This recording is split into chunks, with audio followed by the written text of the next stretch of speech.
We good to go? Broadcasting? Thank you. I now welcome Professor Bernard Stewart from Cancer Council Australia by video conference. I understand that information on parliamentary privilege and the protection of witnesses giving evidence to Senate committees has been provided to you. For the Hansard record, will you please state your full name and the capacity in which you appear today? My full name is Bernard William Stewart, the capacity in which I appear as an appointee of Cancer Council Australia. Thank you, Professor Stewart. I now invite you to make a short opening statement, and at the conclusion of any remarks, I'll invite members of the committee to ask questions. So over to you. The question of exposure to PFAS chemicals in the wider community and in particular populations has been clearly examined by this committee. I'm aware, but not an expert, in such exposure and the respective concerns of regulation of water supply and other related matters. Again, I am not expert on those matters. The Cancer Council submission is primarily concerned with adverse health attributable to per and polyfluoroalkyl substances, PFAS, and specifically to cancer as being the disease that's of greatest concern to the community and clearly implicated in some medico-scientific findings. Those findings indicate that one PFAS compound, perfluorooctanoic acid, commonly called PFOA, is implicated as causing testicular cancer and renal cancer in humans, although the evidence is not definitive, but there is evidence of cancer in rodents from this substance. Another substance, perfluorooctanosulfonic acid, or PFOS, is not known to cause cancer in humans, not known positively to cause cancer in animals, and is ranked as inadequate as ranked as possibly carcinogenic on the basis of the mechanistic evidence by IARC. Against that background of clear implied carcinogenic risk, it is evident that the risk of cancer in humans is at least partially demonstrated, and it's not definitively demonstrated, by occupational exposure, specifically in the United States. Exposure as a consequence of contaminated water in the wider community, either here or in the United States, has not been demonstrated. Despite that, anxiety has been generated because of reports of people being convinced that they have developed particular cancers because of their exposure to these compounds. That anxiety is to some extent misplaced because certain perceptions about cancer causation are wrong.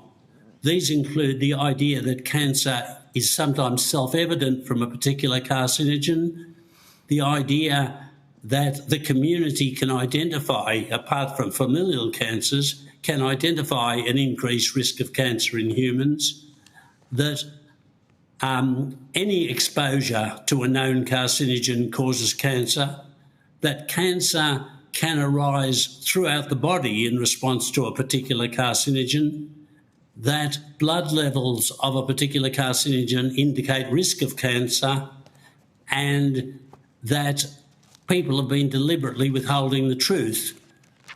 All of those perceptions are in fact wrong. I can happily go into detail about all or any of them, but taken together, they indicate that anxiety caused by media reports has to be offset by the fact that the scientific data do not establish an attributable burden of cancer in Australia due to these chemicals.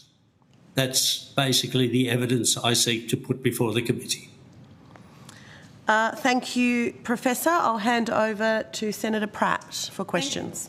Thank you, Professor.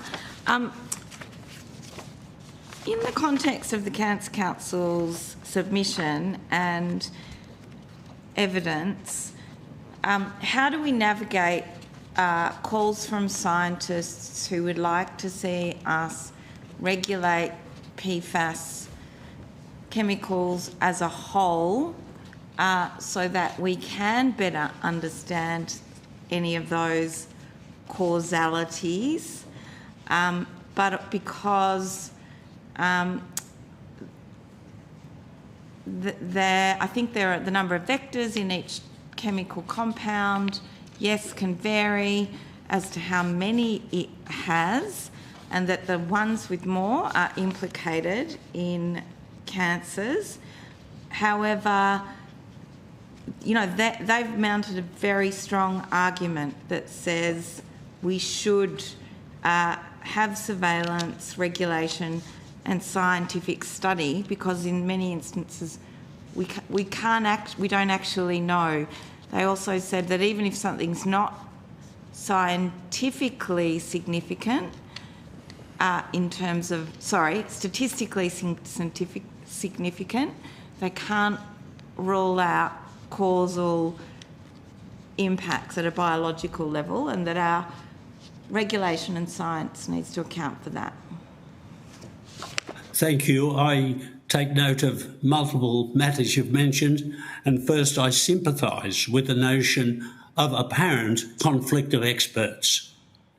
I suggest firstly that in respect of attributing expertise, there is one test that anyone can take in this context, and that is, has the so-called expert, including me, been a member of the International Agency for Research on Cancer's committee on any chemical as causing cancer?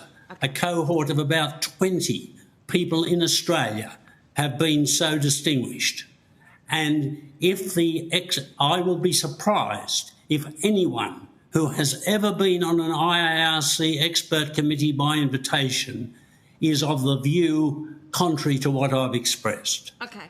And I think just if I might interrogate that for a moment, I think part of the evidence base for that statement is also about immune suppression, and I think we as a committee need to be careful about not conflating those issues in terms of how we unpack the evidence. Okay. Yeah. The next consideration is the prejudice, the inherent, I use the word prejudice, but I don't mean human prejudice, the prejudice in our community against reassurance or negation on the one hand and recognition of hazard on the other. I'm not for a moment talking about deliberate lying or deliberate wrongdoing. Right. I'm talking about nuance, and I'm talking about the prospect that a media article or a research grant application is not going to succeed if the nuance is the community really probably doesn't have a problem across the board. The nuance that gets funded or gets attention in the media is there seems to be a problem here and we need to look at it more closely. Now, it's extremely difficult to prove a negative, and I'm not trying to prove that there's no PFAS problem at all. Yeah. What I am trying to say is that in the professional literature, for a start, articles are extremely difficult to publish if they show no evidence of hazard. And again, I'm talking specifically about cancer. I'm conscious of the ANU investigation of the 3 communities in Australia known to have high groundwater concentrations of PFAS relative to communities in general. And that ANU investigation failed to establish PFAS-related cancers in the 3 communities. There was no consistency across the 3 for a start. And the document does not imply or suggest that the investigators at ANU perceived a causal relationship. The other thing that's important here is the notion of cancer across the board. PFAS is implicated in respect of testicular cancer and renal cell carcinoma, which is a particular type of kidney cancer, common type, but nonetheless kidney cancer. Now, it's complicated because we know there are no chemicals, environmental chemicals, established as causing testicular cancer, so we can't compare it to anything else. There are very few chemicals, if any, known to cause renal cell carcinoma. The chemicals, for example, and those tumour types are important because they differ from the cancer at increased risk in firefighters, for example, which are mesothelioma and bladder cancer primarily. Mesothelioma caused by asbestos, bladder cancer caused by the products of combustion. So when one tries to look at the evidence, it's difficult to resist the temptation to conflate things like firefighters being exposed to PFAS chemicals in foam, which is true, and getting PFAS attributable cancer, which is not true. So it's an awkward scenario. And that's because there are other chemicals that it can be attributed to because of burning things being a carcinogen. Well, yes. I mean, there's no question that firefighters are at increased risk of cancer, but being at increased risk of cancer always involves some particular organs. There's no carcinogen known that causes cancer generally. It's always specific organs. And in the case of PFAS, as I said, it's these two organs, testicular cancer and renal cancer, kidney cancer, and they are different from the organs at which firefighters develop cancer, which are primarily mesothelioma and bladder cancer. For firefighters, I should hasten to say, other cancers are implicated, including testicular cancer, but when the IARC evaluated PFAS as a carcinogen, they made no reference to studies of cancer in firefighters because firefighters are exposed to just so many things that might cause their cancer that the foam is not a problem. And in any event, the foam involves PFAS, that is perfluorooctosulfonic acid, rather than PFOA, which is the one PFAS chemical for which there is strongest evidence of carcinogenicity. Okay, so if you look at the Health Department's website, health.gov.au, when it looks at PFAS chemicals, it sounds like your analysis fits with how they have expressed it, which is that the type of PFAS chemical that is known to cause these types of cancers is not widely it hasn't been used in Australia to any great degree, right? I take at face value what you've put to me. I have not looked at that submission. Okay, that it's consistent with me. I mean, again, going to your question of experts, I don't query a scientist who wants to further investigate this matter. I don't query their motives. Yeah. What I query is the challenge of being supported to do that and what you need to establish to do that. And the crucial thing I would submit with respect is not whether an individual, specifically including me, says what I'm saying. It's whether a group of individuals, as expressed through the Clinical Oncology Society of Australia, cancer doctors, or through the Public Health Association of Australia, or through learned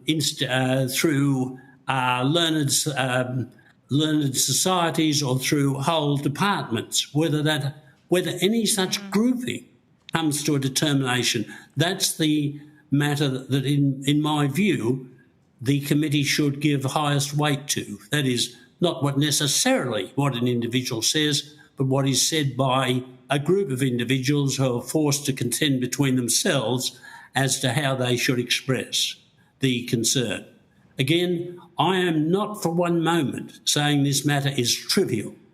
I am saying that the burden of concern that has been inflicted on the Australian community is out of context with the burden of risk as best it can be determined, and that the burden of risk has been communicated in a manner typical of such things. There's almost no such thing as a media report about something that doesn't cause cancer. If you know of one, I don't. I know of 3 examples where a media report occurred about something that does not cause cancer. But I deal with at least one per month of things that do. Or media reports of people curing themselves of... Yes, quite so. But can I ask in that context how those involved in cancer research and should... because I think part of what's happening is that we've got this dichotomy between public debate that says PFAS causes cancer and experts going, well, the evidence really isn't there, and that there's an obsession about cancer as an issue when actually it's known also to affect birth outcomes, weight at birth, and other can cause developmental delay and suppress the immune system. And we're having a rather uncomplicated debate about it because people think they know how to talk about cancer. Yes, I'm aware. Of course, I'm aware of some of these other toxicological outcomes, but in rigorous terms, I must disqualify myself from giving evidence about those things. I am not going to attempt an ad hoc evaluation of the evidence. I acknowledge that there could be concern. I should also say that psychological stress in itself does not cause cancer. I mean, I'm talking about my own research now, which established that a majority of cancer patients believe their cancer was caused by psychological stress. Now, that is not true in the sense that there's no definitive sign or no clear scientific evidence that psychological stress causes cancer. But coming back to the causation of the stress in this context, I completely accept, and there's no question, that other diseases, other indications of toxic injury have been described by members of the community who see themselves as highly exposed, or in fact are highly exposed by comparison to the rest of the Australian population. The only other thing I'd like to comment on, because I think it's counterintuitive, is the notion that blood levels of PFAS or anything other carcinogen give an indication of risk of cancer. Blood levels give an indication that exposure has occurred and often provide a great way to determine whether a preventive measure is actually working. But blood levels of any carcinogen do not give an indication of risk of cancer. If they did, for example, we could establish the 16% of lifelong smokers who get lung cancer are identifiable by the tobacco-based carcinogens in their blood, and they're not. The reason we have to the government's credit, take on board a complicated scanning system for lung cancer is that we can't determine which among smokers will get lung cancer by looking at their blood levels. So although it's counterintuitive, in an exposed population, a person with zero or no detectable blood levels of PFAS and a person with the highest recorded blood levels of PFAS have an equal probability of being at risk of cancer. Okay. The blood levels do not tell you who's going to get disease. But is that really just in an Australian context, depending on what type? No, because one of the examples given by researchers this morning, who she highlighted the case of a woman who had thyroid cancer that was only diagnosed because her elevated levels of PFAS, thought that they therefore might test, because she had elevated levels of PFAS, they would then also check for other forms.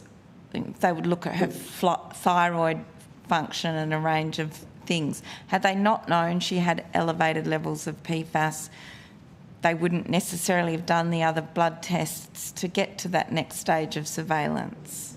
That sort of thing happens. First of all, let me say I'm sorry the woman in question has developed that particular tumour. Not in Australia, mind you. Yeah.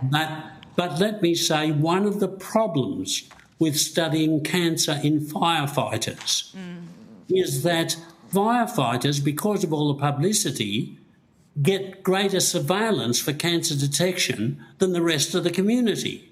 And there's a catch-22 in that respect. That is, are we seeing more cancer in firefighters because we look for them? That's the first thing. But you'll notice the second thing is everything I say is in respect of groups of people. The notion that an individual reaction in virtually any context, except in direct inheritance, but other than direct inheritance, individuals' cases don't give us any insight. The whole drug testing regime, the whole basis of cancer treatment, and the fact you're nodding your head, you appreciate what I'm saying, it all depends on groups.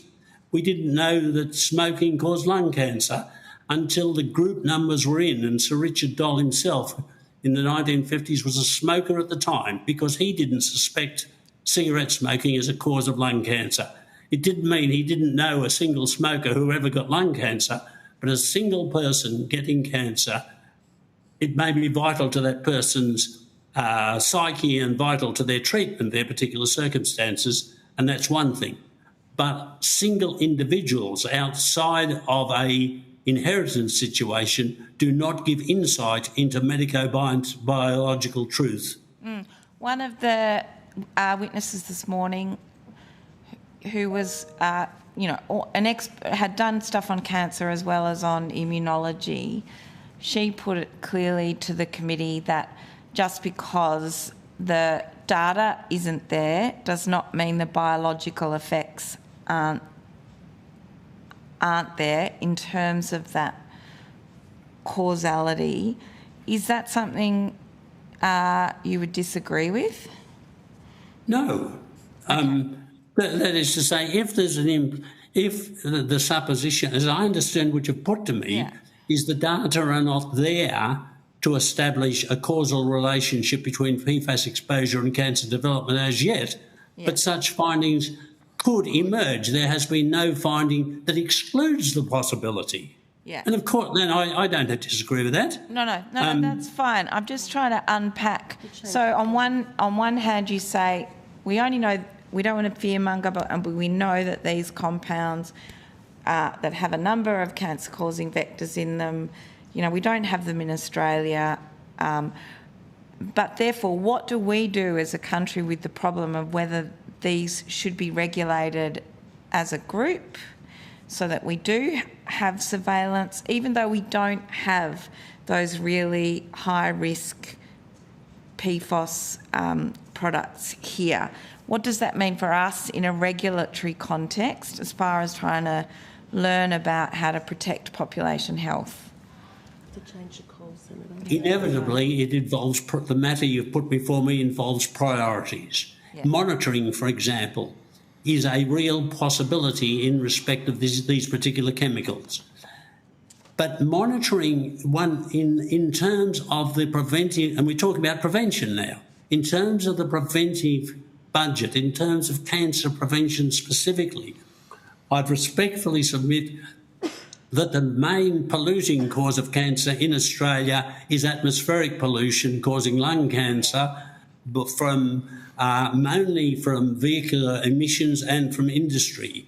And if one had to choose between monitoring atmospheric pollutants on the one hand and monitoring PFAS chemicals in water on the other, I would have no difficulty in saying you monitor as a first priority definitively established causes of cancer, and then you, as a second priority, you monitor suspected causes of cancer, possibly with a view to gaining more evidence. But there's nothing wrong with monitoring, and I'm not going to argue against it. Yeah, particularly if it's implicated in other conditions. Yeah. Yeah.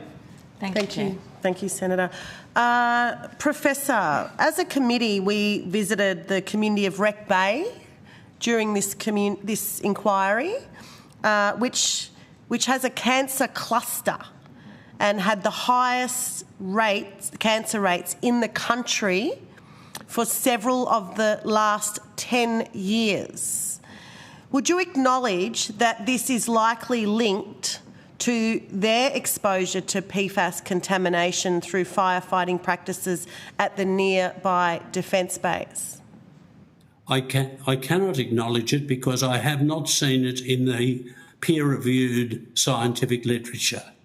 I would say, as a comment about cancer clusters, is that the observation in a community, we're seeing more cancer than we think is proper or is expected. That observation can be validly made.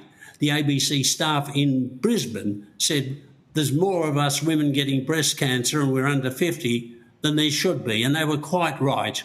There were 6 times as many more breast cancer cases in the ABC breast cancer cluster.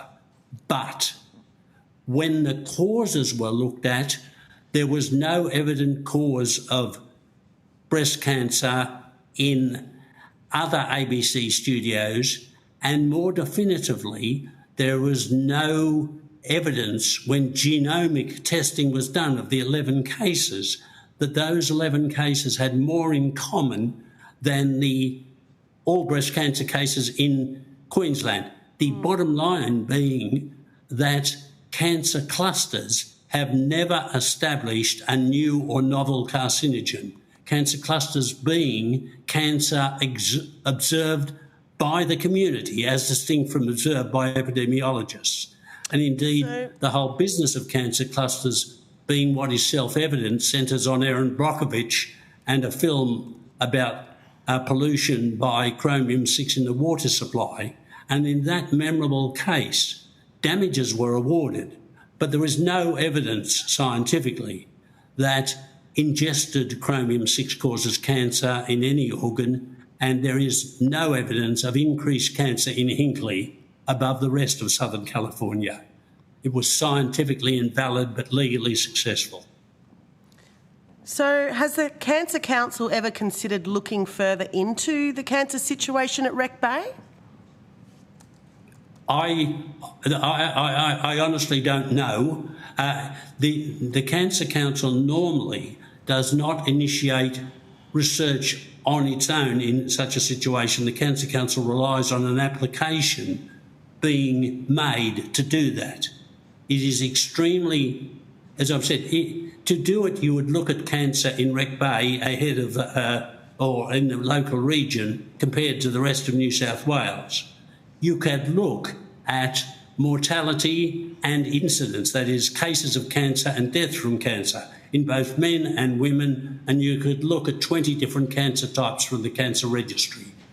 So, if you did that, you'd probably come out with one scenario that is statistically significant, and the likelihood of a sufficiently high population to actually assess testicular cancer and renal cell carcinoma is probably at the extreme end of scientific resolution. In other words, Wreck Bay population may not be enough to do meaningful cancer statistics, and therefore no one has made a grant application. Well, I'm not dismissing the sincerely held beliefs of the Wreck Bay population for one moment, and I'm not dismissing the burden of anxiety they have. I sympathise and can readily recognise that burden of anxiety and concern, and I wish I could enunciate a medico-scientific procedure that would bring a degree of reassurance to them in the sense that they have a burden of care and anxiety at the moment. Well, they're a discrete Aboriginal community with children, adults and elders with rare cancers. I'm surprised that the Cancer Council hasn't even made contact, given that community don't have the resources that others have to initiate those kinds of further investigations. In fact, they don't even have a regular doctor that can give them any relief as to what is going on and who may or may not have cancer. So do you engage with communities with high cancer rates, or do you wait for them to contact you? No. Just let me clarify for one moment. I cannot speak for policy of the Cancer Council. I'm not a member of Cancer Council staff. I don't routinely deal with inquiries they have. I just honestly don't know, Senator. So I am only stating in good faith my perceptions. I'm not, and my knowledge of the machinery to initiate research. In respect of an active involvement, happily since 1972, we have had records of all cancer cases in New South Wales and slightly later across all of Australia. We can identify where there are increased incidence of cancer, and classically the obvious will be stated to you. For example, as you go north up the coast, you get higher and higher levels of skin cancer for obvious reasons. It is remarkably rare, and although it may be self-evident to you, it is remarkably rare for emergence of rare cancers to indicate a specific causal agent. There is one industrial carcinogen called vinyl chloride that gives rise to a very rare type of liver cancer that was discovered because that liver cancer is so rare. Normally, if a cancer is exceedingly rare, it will emerge from the epidemiology, from the data held by the Cancer Registry, that this particularly rare cancer has developed multiple times in a particular community. But if it's 5 or 6 different people, each of whom has a different rare cancer, that scenario is not identifiable with a single agent. There is no carcinogen that I know of that is characterised as causing different but rare cancers. Okay, thank you. You stated how challenging it is to establish causal links between cancers and PFAS, but given we know that PFOA has been listed as a carcinogenic and PFAS established as likely carcinogenic, would it not be better to take a generally precautionary approach to PFAS? Experts we heard from this morning are advocating for this approach rather than waiting for more people to be impacted. A minor correction, PFAS is not likely, it's possibly carcinogenic, at least in IARC terms. It is extremely difficult to draw the line about the precautionary approach in respect of cancer causation. There is no question, and no one is saying we want to wait for more bodies, we want to wait for more people to get cancer before we're absolutely sure. That's an obscene concept. And I and the Cancer Council completely reject any such conceptualisation. But in respect of intervening where and preventing people's exposure to carcinogens, again, as I answered to another question, to another senator, the matter is one of priority. There are just so many agents at the level, dare I say, of PFAS in respect of uncertainty, or PFAS in respect of uncertainty, that it's daunting to take a precautionary approach to them all. I am conscious, for example, of the evidence that mobile phones cause brain cancer, which was credible 15 years ago.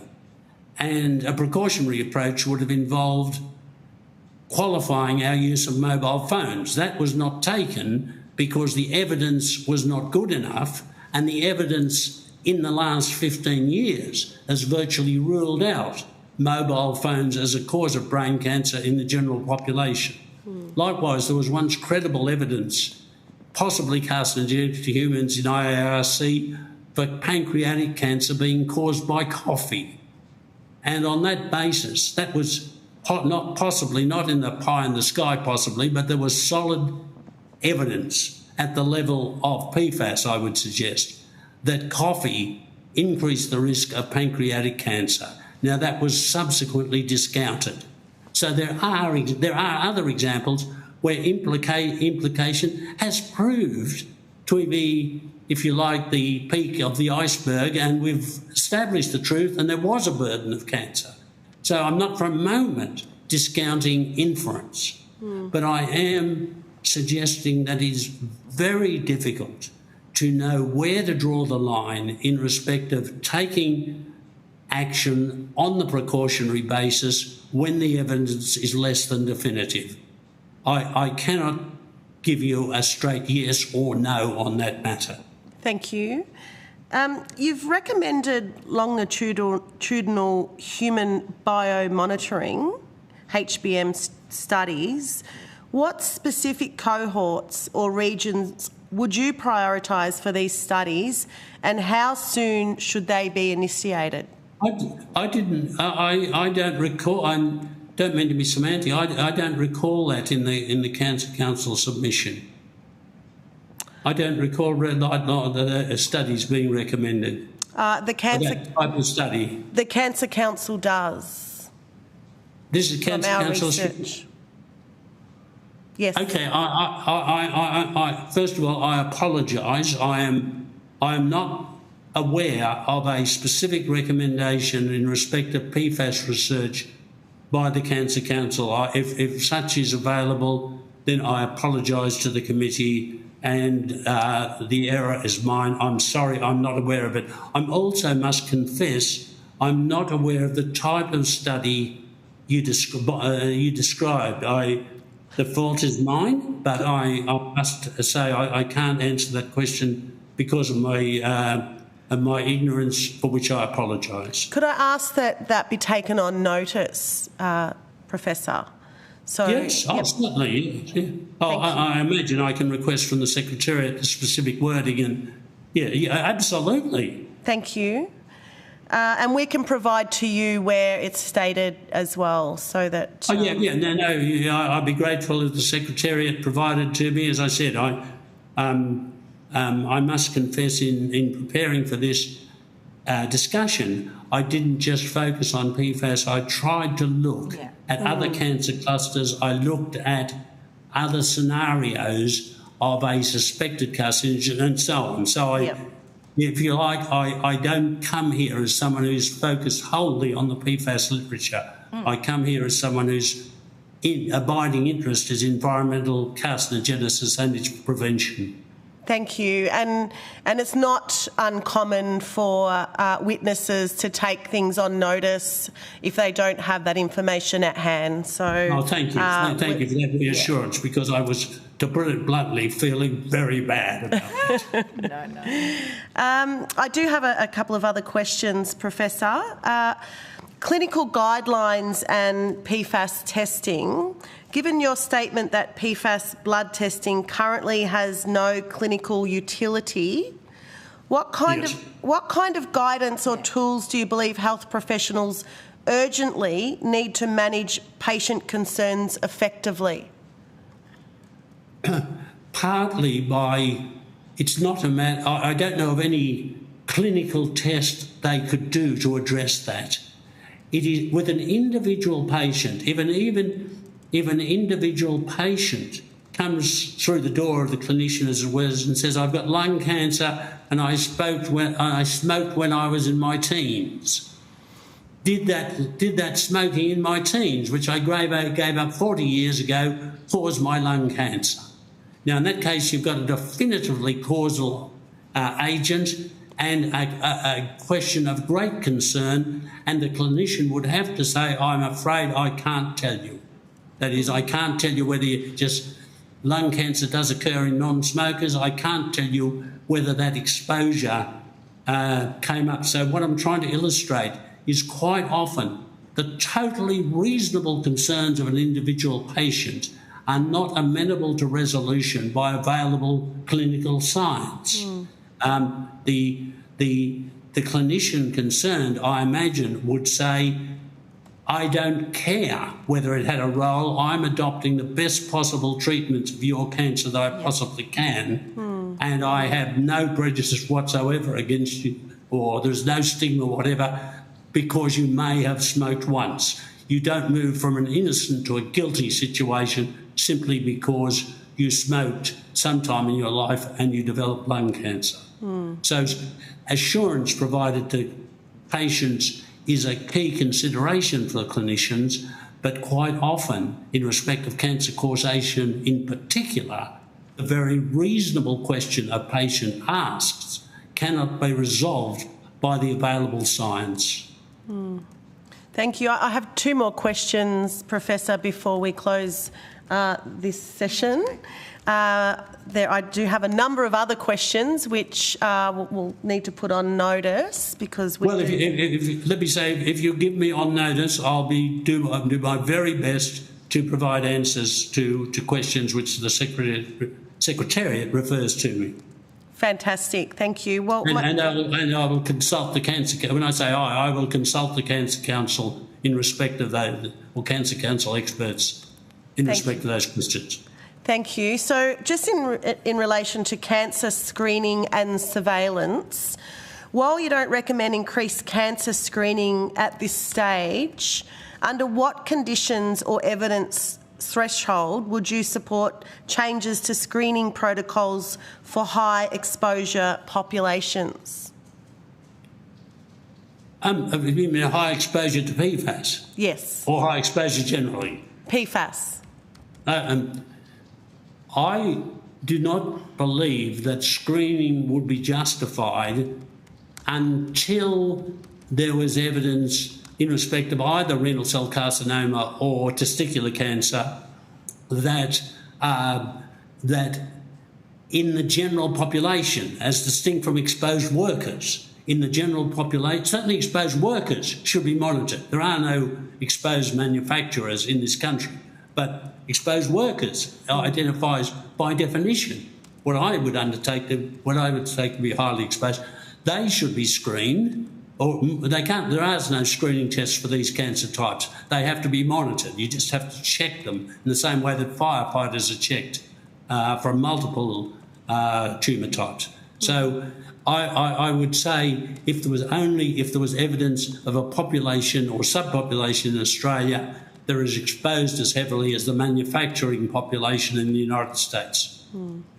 Thank you. My final question, Professor, is what are the public health implications of Australia's failure to ratify the Stockholm Convention amendments to date, and what risks do we run by further delay? I'm not an expert on this. The convention addresses not just health but environmental damage. I would say that Australia, as a member of the international community, should take note of what the international community, and particularly a multiplicity of countries, have given assent to, and addressing this goes far beyond cancer prevention and includes possibly other diseases for a given agent, other diseases and environmental damage. It's outside of my expertise, Senator, beyond that affirmation. That's okay, and we really appreciate you taking the time to come to this inquiry today. Obviously, there's a number of questions we both have for you that we'll put on notice. So thank you again, and if you have undertaken to provide additional material on notice, please provide it to the Secretariat as soon as possible and no later than 5 p.m. Monday, 30th of June 2025.